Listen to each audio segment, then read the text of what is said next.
people seek guidance. They have mentors, they ask for help, and it's not a sign of weakness. If people think that they've got it all figured out and that they know it all, I think that's a very dangerous place to be. And highly successful people aren't in that space. Ignorant people are, ego driven people are, but successful people have healthy attitudes and they recognize that they don't know it all. They don't have to know it all. I remember hearing the story of Henry Ford when he was in court one time and they were trying to prove that he was, I don't know, incapable or something like that. And so they asked him, they put him on the stand and they asked him, like, do you know this information? And he said, no. And then they said, do you know this information? He said, no. Do you have that information? He said, no. And then they're like, see, trying to prove that Henry Ford didn't have all this knowledge or understanding.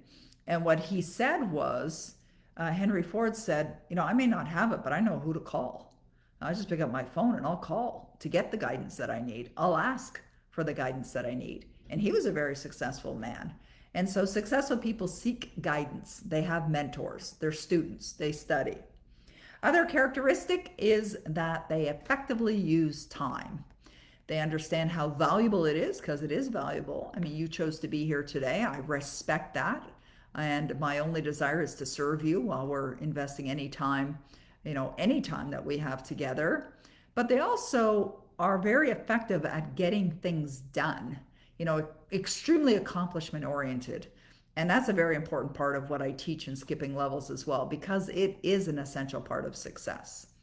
Another characteristic is that successful people are very goal oriented. They have goals, they set their goals, they're clearly defined, they reach them consistently, they're in love with their goals, and they stretch themselves on a consistent basis, because that's how we grow, is by stretching ourselves. Another characteristic is they are exceedingly disciplined. They're disciplined, they're involved in consistent daily activities that contribute to their success, and they don't waver from it, even if it is a vacation day or whatever. I mean, you can ask my husband. I mean, we've gone on vacations rarely, but we do.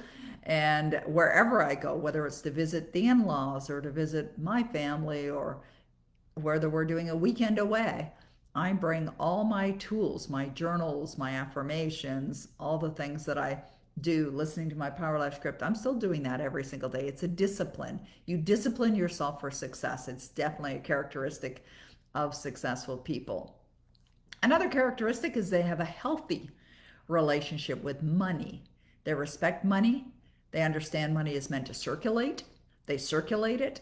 They understand that even if they're having an experience of being a little bit lower or have less funds than what they desire, they understand that they can attract more into their life. They invest in themselves. They invest in their business. They appreciate it. They share it. They give generously. That's a healthy relationship with money. They love and appreciate money. You might want to think about your relationship with money. Another one is that they take great care of themselves. Celine knows this very well. She's the creator of the Wellness Marathon. And, recognizing that, what we put into our body is like fuel, whether it's water or healthy beverages and healthy foods, it'll change how you're feeling. It'll play a role in how you show up every day. It also affects how you sleep, the energy that you're expressing through self-care. I created very strict rules for myself when I established myself as an entrepreneur and a businesswoman, where I wouldn't go out late. There's no partying going on if there's work to do the next day. Or as Bob Proctor says, a professional is at their best regardless. Even if you might not be feeling particularly wonderful, if you have a responsibility, you're going to deliver on that as well. That's probably more in alignment with the responsibility point. I think successful people are also very responsible.